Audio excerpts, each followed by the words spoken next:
I've become part of the household with Cindy and the others. They need their private space, so you and Nicole will give up your room to Cindy and Ben.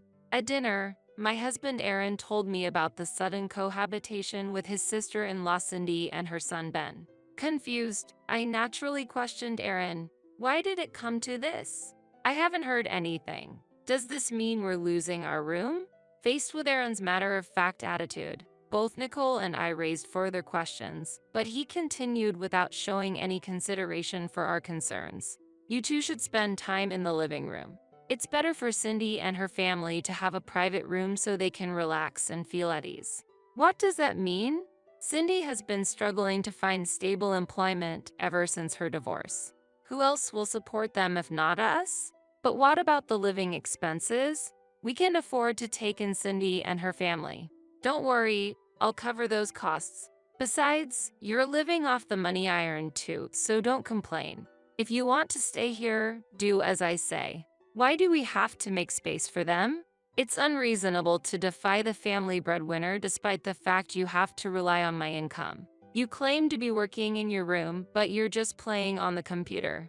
If you're unhappy, consider divorce. Aaron coldly stated, despite Nicole being nearby. His words made me feel my love for Aaron fading. Hiding my disappointment, I calmly responded to him.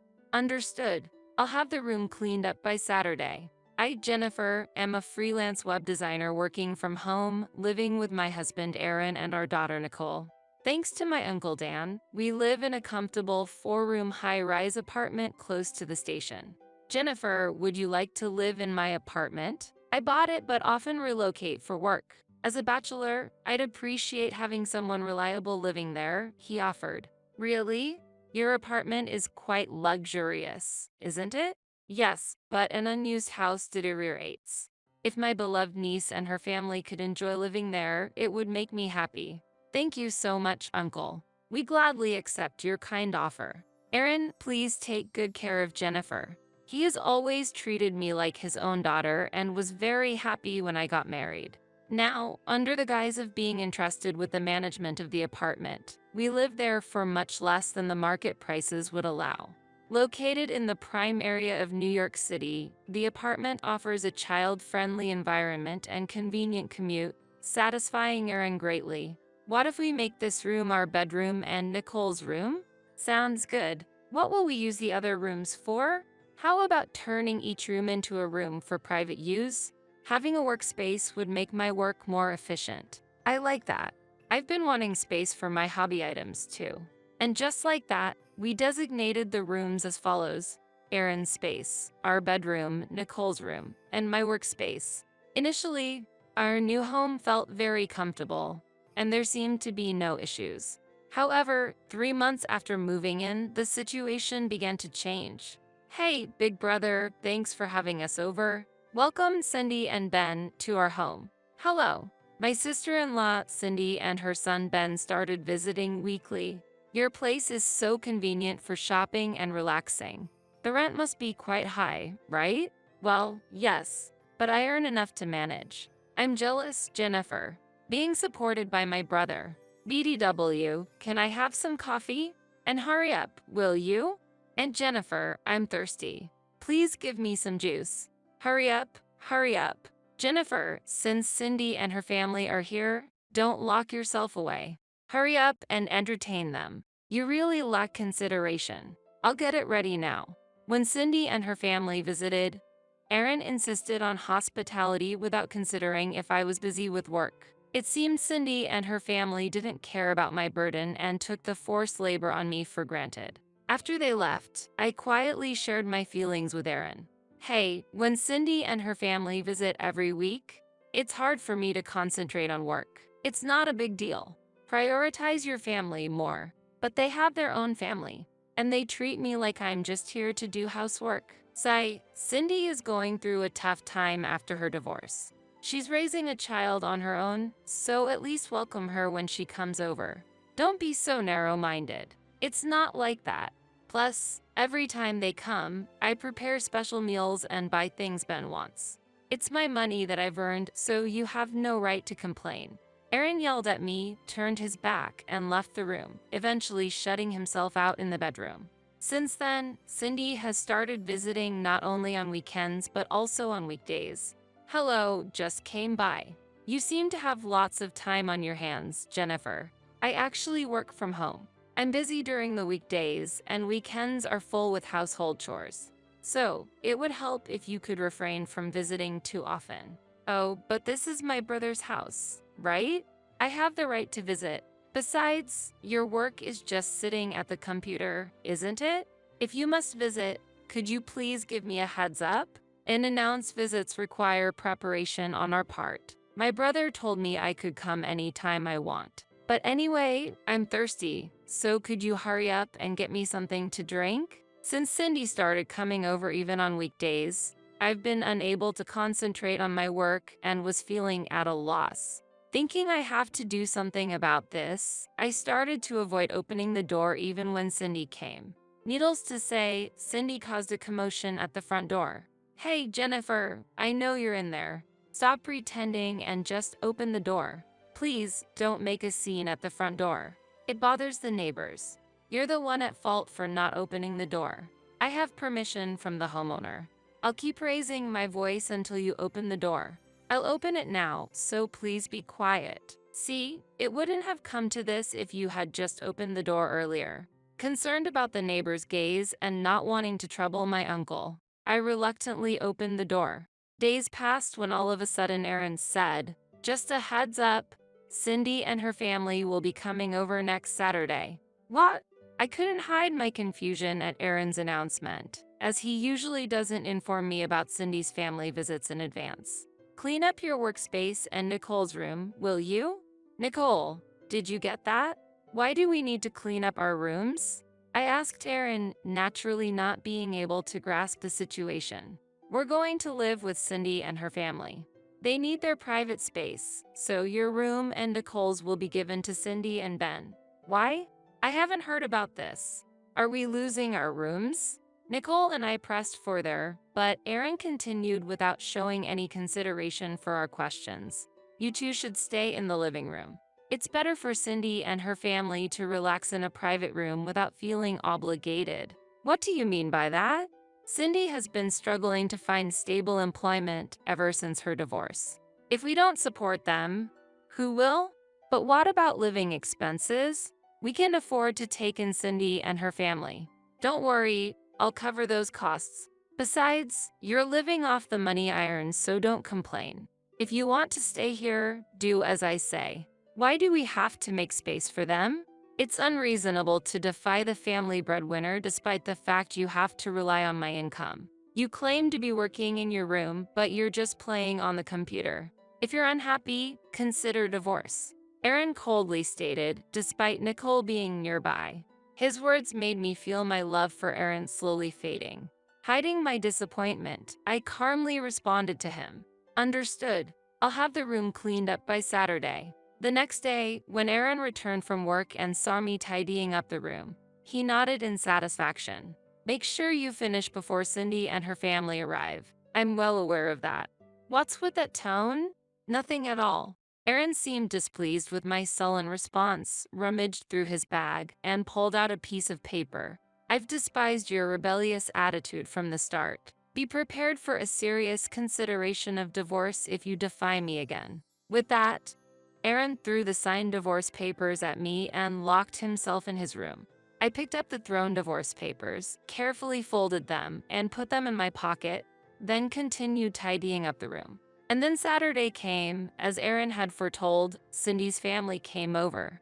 This is your new room, Cindy. Feel free to use it without any hesitation. And this way is Ben's room. Aaron greeted Cindy and her son with a smile, guiding them to their new rooms. The room that was once my workspace and Nicole's room were now empty, and Cindy and her family were delighted with their new space. I'm glad. This room has good sunlight and a great view. It's spacious and perfect. Thank you so much, brother. Uncle Aaron, this is my new room, right? Yes, that's correct. It's wonderful. I feel sorry for Jennifer and Nicole, but we're family too, so it can't be helped. Cindy, there's no need to worry. Jennifer and Nicole are used to living in the living room, right, Jennifer? In response to Aaron and Cindy's cheerful demeanor, I raised a question. I don't mind giving up the room, but how will we cover the rent and Cindy's living expenses? Aaron vehemently argued, perhaps not grasping the intent behind my question. Of course, life goes on. The additional expenses for Cindy and Ben are no problem. Why such a question? Hasn't our household been sustained by my income? Your minimal income makes little to no difference. My salary alone is enough to get by. Is that so? Well, it's irrelevant to us since we'll be leaving this room soon anyway. Be quiet. Why dampen the mood on such a joyful day? If you want to leave, feel free to do so. It'll be financially easier without you. Yes, you say you're working, but in the end it's just for display, no? Playing on the computer doesn't earn an income. I don't mind leaving this room, but won't you struggle to make ends meet without me? Against Aaron and Cindy's disparaging remarks, I presented them with reality. Can you still say that after seeing this? I showed them a piece of paper. What is this? This is the lease agreement for this house. What? The rent is $1,800? Aaron began to panic upon seeing the amount of the rent. Yes, remember when we rented this house from Uncle Dan? We officially went through a real estate agent for the contract. You signed without checking the details. Huh, no way. I thought it would be more affordable since he's family. But what does it matter? Brother has been paying up until now. So there's nothing to worry about, right? Staying here means Aaron will have to bear the full rent going forward. Are you truly able to do that? I posed this question to Aaron, but he was at a loss for words. Naturally, you can pay, right? Right, brother? Aaron remained silent, his face turning pale, while Cindy couldn't hide her anxiety. Brother, are you okay? Say something. Since Aaron remained silent, I explained the situation. Actually, his monthly income is only $1,300. That's not enough to live in this housing, let alone cover the rent. Huh, what do you mean? Brother's income is that low? Yes, he's been working temporary jobs. Then, how have the rent and living expenses been managed up to now? I've been paying for them. I earn more than 3 times his income with my web design work. No way, you earn that much. It might be hard to believe, but it's the truth. I've been silent about it, maybe giving you the illusion that you were supporting the household alone. But in reality, living here was impossible on your salary alone. That means Nonetheless, despite your excessive spending on Cindy and Ben, you've not contributed enough to the household, not realizing who was actually supporting the household. You've been truly ignorant. Aaron was speechless against my rebuke. At that moment, Cindy said smoothly, but if my brother, who is your husband, defaults on the rent, you, as his wife, would also be responsible, right? Ultimately, you'd be in trouble too. Yeah, and Uncle Dan would just be saddened if he knew you were defaulting. When Aaron brought up Uncle Dan, I was just astonished. But Aaron and I are already divorced, so it's irrelevant to us. Divorced? I wasn't aware of that. Forgot about the divorce papers you gave me?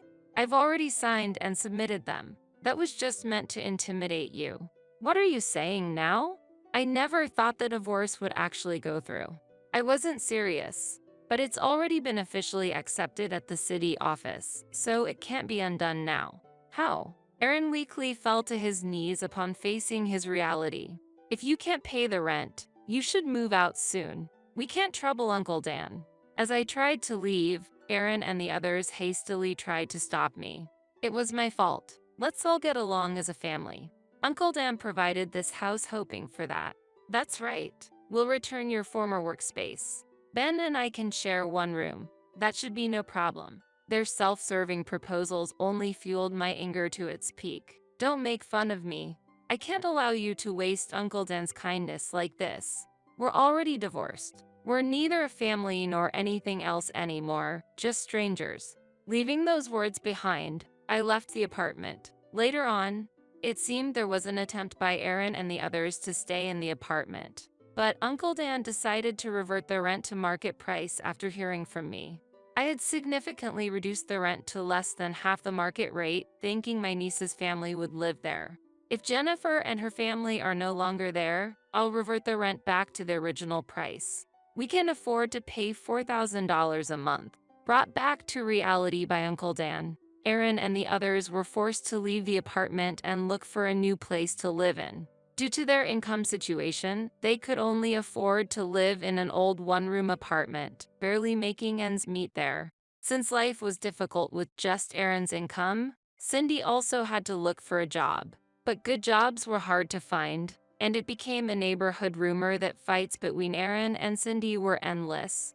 On the other hand, Nicole and I started unpacking in our new home. Sorry for deciding to move suddenly. The old house was nice, but this new one is lovely too. I like it. Seeing Nicole smile like that, I sincerely vowed to cherish our time together, ensuring our family would live happily and harmoniously in our new home. It seems my husband has been possessed by an evil spirit. This house will be given to Jenny. If you disagree, let's divorce. To think that the house I bought would be given to our eldest son's spouse. You better leave this house quickly. Ha ha. My husband sided with his daughter-in-law. I will put the house under my name. A monthly repayment of $1,800 is possible. Ha ha. My eldest son is also on his wife's side. Well, I'm no longer attached to such a dirty house.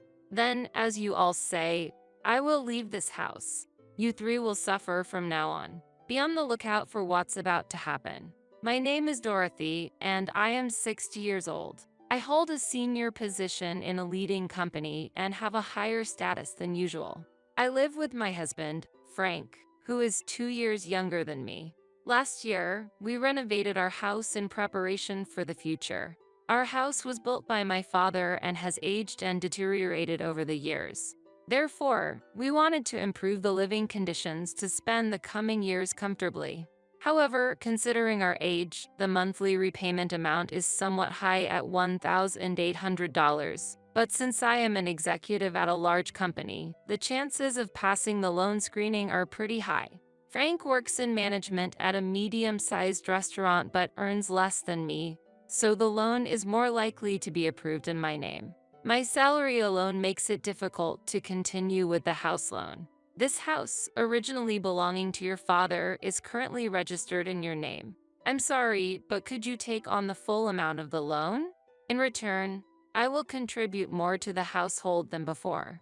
After such a discussion, we decided to renovate. The renovated house has become more comfortable to live in, almost like a different place. It's very pleasing to know that by renovating the house I've lived in since childhood, I can continue to live here for a long time. I never imagined that the day I would leave this house would come. It was sudden. My cell phone vibrated. I'm getting married. My son Steve told me over the phone. Steve is 31 years old and works as a middle manager in a leading company. My eldest son, who has always been an excellent student, devoted to his studies and club activities, has continued to be enthusiastic about his work as an adult. That might be why I have never heard about his romantic relationships. I was very curious about the woman he was considering marrying. I wonder what kind of person she is. If Steve chose her, she must be charming. However, I'm worried that Steve, who has little experience in love, might be taken advantage of by someone with ulterior motives. I was filled with excitement and worry about meeting the woman my son brought home for the first time. Then, the day of the first meeting arrived. A woman with brown hair and a white chiffon dress, exuding purity, came to visit. I'm Jenny, please take good care of me. She was polite and charming, making for a likable first impression. I'm honored to meet you, father and mother. She smiled, showing her sparkling white teeth. If it's her, I can entrust my son with ease. I felt this way, and it seemed Frank shared a similar opinion, showing a smile. She's a wonderful girl. When Frank murmured that, she said, I'm so happy to hear that from you, Dad. I look forward to getting along with you. Gripping Frank's hand tightly and looking back at him. What's happening? Her intimacy surprised me, and I was a bit bewildered. Steve seemed surprised as well. However, a complex expression appeared on Frank's face. It wasn't jealousy, but it wasn't a comfortable feeling either. What are you doing? I asked, wishing for her to avoid such actions for my son's sake. She panicked. "Oh, I'm sorry. I shouldn't have done this upon our first meeting," and quickly apologized, withdrawing her hand from Frank's. I'm often told that I don't understand personal space. It's not intentional, but I'm truly sorry. It seemed like it really wasn't intentional. Still, I was somewhat surprised by her actions, considering I initially had a good impression of her. However, Steve truly loved her. Yeah, Jenny might have a strange sense of personal space. Haha, but that's part of her charm. I'm not good at talking with women, but she approached me proactively. That's why we could become so close and consider marriage. I didn't expect Steve, who is usually passive towards the opposite gender, to change so much because of Jenny. Please take care of Steve. Despite various emotions, if she is a good person, everything will surely be okay. I accepted their engagement. Afterwards, things progressed swiftly, and within a few weeks, they had officially submitted their marriage registration. I wished for the best for their future happiness. One day, half a year after they got married, I'm home. Huh? When I returned from work, there were unfamiliar women's shoes at the entrance. Stepping into the living room, I found Jenny. "Oh, Mother, welcome back." The table was littered with empty cans and bottles of alcohol. It seemed they were enjoying some drinks. "What's this?" I wondered about the two of them having a party without Steve. I happened to meet Jenny on my way back from work. We talked about wanting to get closer, so we decided to drink together. But since it was before payday and money was tight, I suggested drinking at home. Why have a party at home? It would have been ideal if Steve also joined, and we all could have had fun together. I don't want to intrude on the newlyweds, but it would have been better if we gathered at Steve and Jenny's place. I tilted my head and answered, "Indeed, we could have done it at our house, but the beauty of this residence is exceptional, and our place is a bit messy right now." Jenny's speech was unclear. She was slurring her words, clearly quite drunk. Hearing her normally precise speech become lax under the influence of alcohol was unexpected. But what was the reason for enjoying the alcohol just between the two of them? "Why didn't you call Steve?" I found it unusual for a daughter-in-law to come to her in-law's house to drink, especially during the honeymoon phase. After seeing them together, I started to look for Steve. Steve is currently busy with work and working late into the night. Because of that, I've been feeling very lonely. Jenny said, starting to cry. "It's okay, Jenny, you've done nothing wrong. The problem lies with Steve, who leaves you alone despite being newlyweds." Saying this, Frank gently stroked her head. Father, what is this situation? I feel increasingly uncomfortable. Look, Frank, Jenny is Steve's wife. It's wrong to do this, especially to Steve. I scolded Frank for his excessive behavior. And then, suddenly, "Oh, don't be so harsh on Father." Jenny stood up for Frank. "What?" I reflexively uttered in surprise, confused by her statement. I had a lot I wanted to say, but the day's fatigue made everything feel bothersome. "I'm going to take a bath. Please clean up after yourselves," I said with a sigh and headed to the bathroom. Afterwards, I called Steve to explain the situation, and he replied that he would leave work and come to pick her up immediately. Jenny's behavior seemed very odd to me. However, the fact that Steve rushed over to get her showed me how deep his affection is towards her. But I couldn't shake off the feeling that their future domestic life might be somewhat troublesome.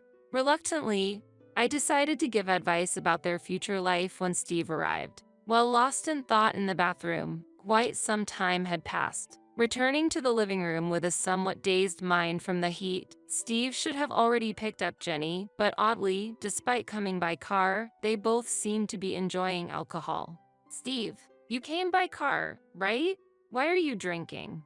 I asked, to which Steve, appearing drunk and cheerful, replied, "Actually, Jenny told me to drink, and it turned out we're staying over tonight. It's good news that my son is staying over." However, the unexpected accompaniment of his wife was somewhat concerning. The decision felt quite abrupt. "What?" I was inwardly astonished, but Steve had already drunk alcohol. "Hey, Mom can drive you. It's okay." I didn't want the daughter-in-law to stay over. Despite feeling tired, I offered to drive them home. However, Steve said, "Come on, it's okay. You're tired too, right? Why don't you join us for a drink instead?" With an innocent smile.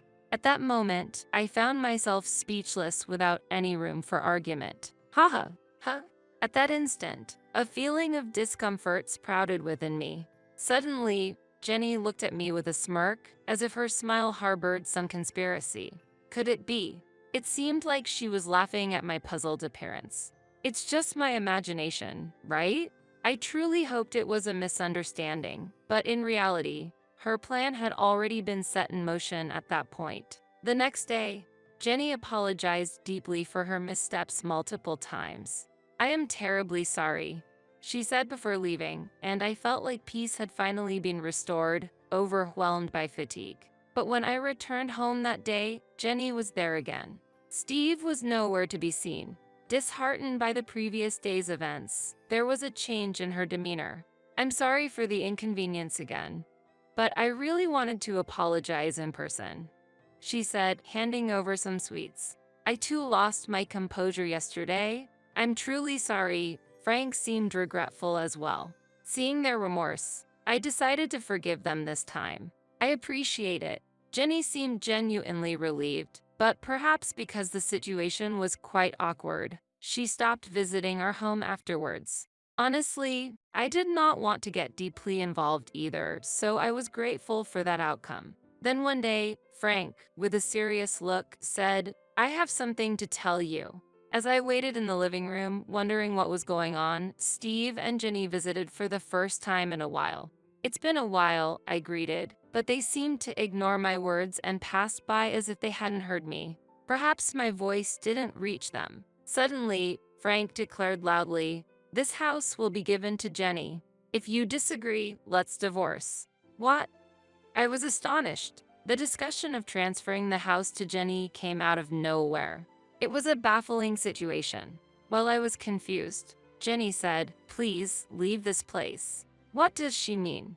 I'm confused. Wait a minute. What do you mean by transferring the house to Jenny? I asked, to which Frank replied, "You've been making Jenny suffer, haven't you?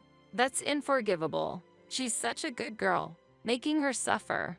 There's no such fact." However, Frank refused to listen to my argument. "Shut up. I heard it from her. That's why she was crying, saying she couldn't go home." Frank continued angrily, with Jenny shedding tears. "Why has it come to this?" Then Steve also burst out in anger. "I never thought my mother could do such a thing. You're horrible." The more I denied, the angrier they became, and Jenny's tears didn't stop. "That's why we're going to divorce. Leave this house immediately. I plan to continue living here with them." I couldn't understand why I had to transfer my own house to Jenny. When I asked for the reason, because Jenny is deeply hurt. We could have sought compensation, but we thought of a better solution. "Taking this valuable house from you and giving it to Jenny is the appropriate punishment for you," was the response I received, even though I didn't make her suffer. Why should I face such retaliation? It's impossible for Jenny, who quit her job after getting married, to pay a monthly loan of $1,800, I argued. "Don't worry. We'll change the name to Steve. As long as Steve is working, the name change should be possible right away." However, there are restrictions on changing the name on a loan contract, so it wouldn't be that simple. In reality, changing the loan terms wouldn't be easy. I doubt the bank will allow it. When I counted, Frank said, "Don't worry, not only you, but Steve also works at a letting company. Plus, I have an acquaintance at the financial institution where you have the loan. If I talk to him, it should go smoothly." Appearing fully convinced. "Yeah, a monthly repayment of $1,800? Piece of cake." Influenced by Frank's confidence, Steve also agreed. Gradually, the reality of transferring the house to them became apparent. I've said it many times, but I didn't do anything to her. There's no way I'm handing over this house. As I strongly objected, they became furious again. I was fed up with this situation. Then Jenny, who had been crying all this time, spoke up. "Mother, for the sake of us and our unborn child, please," she pleaded while caressing her belly. Unbelievable. Mom, Jenny is actually pregnant right now. If her mental state becomes unstable, it could lead to the worst case scenario. That's why I hope you can be a bit more lenient. Steve revealed the fact of her pregnancy. Indeed, stress during pregnancy should be avoided. However, being forced to transfer my home based on unfounded accusations is unacceptable. My heart was filled with turmoil. I need some peace and quiet, I said, leaving the scene for the bedroom. Could I have unconsciously made Jenny suffer? I pondered while lying in bed when I found a strand of brown hair on the bed. What's this? Both Frank and I have black hair, so finding brown hair here is strange. Could it be Frank? My heart was disturbed. After the recent troubles, to find such a shocking discovery was overwhelming. I was getting confused. What's in the world? I cried myself to sleep. Waking up late at night, I was headed to the living room when I heard voices inside. Apparently, Steve and Jenny hadn't gone home yet. I wished I could have joined the evening drink. Someone said, "But Jenny, you're pregnant. You need to refrain," was the response. Hearing Frank and Jenny conversing joyfully, it felt like there was no space for me. My heart was heavy due to Jenny's inexplicable complaints. Standing frozen outside the living room, suddenly, an intimate sound reached my ears. "Ah, Jenny, I love you." Frank's voice. "Stop it, Frank. If Steve and Mother find out," Jenny replied. Shocked, I was disturbed by what Frank and Jenny were doing. "What on earth is happening?" "Don't worry. Steve is completely drunk, and Dorothy has been cooped up in her room all this time. She must be asleep by now." Haha, they were discussing. Haha, maybe she's angry and hiding under the bed? How funny? Haha, they laughed together. The brown hair I found was probably Jenny's. This is very unpleasant. What were they doing on my bed where I slept? I felt sick. They intend to push me out and secretly enjoy themselves with Jenny. My house being used inappropriately like this. Fine. I'll leave this uncomfortable house behind. However, I won't forget this. I thought to myself. The next day, I appeared in front of the three as if nothing had happened. In reality, I couldn't sleep in that bed anymore, too shocked to even close my eyes. "So, you've finally decided to transfer the house?" They smiled all at once when I said, "I've decided to transfer the house." "Great. Let's go for the name change procedures. I'll easily pass the loan screening." Steve was excited. He knows nothing. Although it saddened me at the moment, I had no intention of revealing the truth to my son. He wouldn't listen to his mother since he was under his wife's thumb. At least not yet. Afterwards, busy days of divorce proceedings and name changes followed. The name change process wasn't easy, but it was eventually completed. "This house is no longer yours." Haha, Frank taunted. "Hurry up and leave, old hag." Haha, Jenny whispered in my ear. I felt nothing but anger. They were the ones who were supposed to leave. I intended to make them, but not before getting back at them. Letting go of the home I had lived in since I was born was painful. Yet, I could no longer feel attached to a place associated with infidelity. I planned to use this abnormal situation to create turmoil between them. Wait and see when the time comes. A month after I left the house. "I'm ready," is what I said and headed to my former home. As I pressed the doorbell, Frank responded irritably, "What do you want, stranger?" Despite it being our first encounter in a long time. "I have something to discuss. Won't you let me in?" I answered firmly. "Why should I let you into the house?" Frank stubbornly refused my entry. "I have something very important to discuss, especially to Jenny." "An important matter concerning Jenny?" Frank's response shifted. Mentioning her name, they readily invited me inside. Using her name was the last thing I wanted. However, it was clear that Frank was heavily influenced by her, so I leveraged that. "You're a stranger now." Stranger. Even though legally we're strangers after the divorce, that term felt too heartless. I was infuriated by Frank's reaction. "Why are you here now?" They became more guarded. "I want you to see this," I said, displaying some photographs. "What is this?" Their surprised voices filled the room. The photos were of Frank and her on a date, captured by a detective I hired to follow them after our divorce, recording their moments together. Wait, what? This is? Steve was unsettled. So what?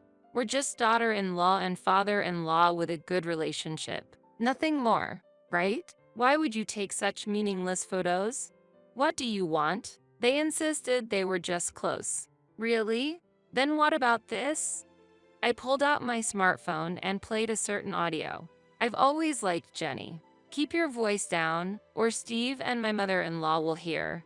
Their voices and inappropriate sounds were recorded. What's this? On the day I discovered their relationship, I had secretly recorded their conversation. You're just misunderstanding. Frank desperately tried to explain. Misunderstanding? This is clearly a problem. Steve erupted in anger. Jenny just looked down. I pressed further. Let me ask you, whose child is in your belly, really? Steve's complexion changed. Could it be Dad's? He was lost for words. That's impossible. He always comes. Oh, she inadvertently confessed. You admitted it. You just said it. Their argument intensified and Frank and Steve got into a scuffle. Ouch! Jenny seemed to be in pain, which made them stop fighting. I seized the moment. Haven't I always said? I didn't make Jenny suffer. Did you lie to get rid of me, to convince Steve? Steve was shocked. No, I'm the worst. Why didn't I believe my mom? He blamed himself for being swayed by Jenny and doubting his mother. It's so clear now. We should talk about this. Steve raised his voice at them. Initially silent, with all this evidence, are you considering a lawsuit? Apparently, Jenny initially had genuine feelings for Steve. But upon visiting our newly renovated beautiful home before their marriage, she began to desire it. My family home was a bit run down, and I aspired for such a beautiful house. The interior was also quite lovely. She tearfully explained. Wanting the house, she decided to get closer to Frank, using opportunities when he returned from work to drink without Steve. The months she didn't visit the house, she became close to Frank, plotting to get rid of me. You could have just suggested living together from the start. When I said that, she remained silent before finally responding. I don't have a positive impression of mothers-in-law. My own mother and grandmother were always fighting, and my grandmother constantly bullied my mother. So, I wanted to avoid living with my mother-in-law. Getting rid of you was the only solution to live comfortably in a beautiful house. If she had such an image of a mother-in-law, she wouldn't want to live together. But to go as far as taking my husband. However, how did Frank perceive this situation? I knew I was being used, but I fell for her the moment we exchanged greetings, shook hands, and she smiled at me. Despite knowing he was being used, Frank fell in love and decided to abandon me to keep her by his side. You guys are really unforgivable, Steve said as both of them looked down, tears streaming down their faces. Steve decided to get a divorce. DNA tests on the newborn confirmed Frank as the father. I won't be paying child support, he declared, demanding alimony from them. I made a similar choice. I never thought I'd be demanding alimony from my own father. I gently patted Steve's head as he sobbed. Our lives were thrown into chaos because of a foolish woman's actions. However, the life that got thrown into chaos the most was her own, which she would regret forever. My prediction was spot on. 2 years later, she chose to continue living with Frank in a de facto marital relationship, claiming it was for the child's sake. And to work and raise her child, she had to leave her newborn at daycare. Today, Grandpa, Dad came to pick you up, huh? She seemed to attract attention from other mothers at the daycare. While the children played well together, she felt lonely not being able to make any mom friends. Additionally, when she explained her divorce and relationship with Frank to her parents, they got furious, directing their anger at Frank too. Now, she is estranged from them. This was all the result of her own choices. Meanwhile, Steve lives alone in that house. I wanted to sell it, but that would be too cruel to Mom. After all, this is the house where Mom has lived all her life. I couldn't sell a house filled with such memories. He felt disgusted by the house and considered selling it but couldn't due to guilt. possibly influenced by my repeated expressions of discomfort towards the house. He arranged for house cleaning and disposed of all possessions belonging to Frank and her. Steve, acknowledging the trouble caused by her, said, "It might be because of that woman, but I've troubled you, Mom. You might not be able to forgive me, but please let's meet up sometimes. Visit the house. And let me be a good son to you from now on." And gave me trip tickets. Steve has shown deep remorse. Although I can't forgive him just yet, I'm willing to work towards restoring our relationship.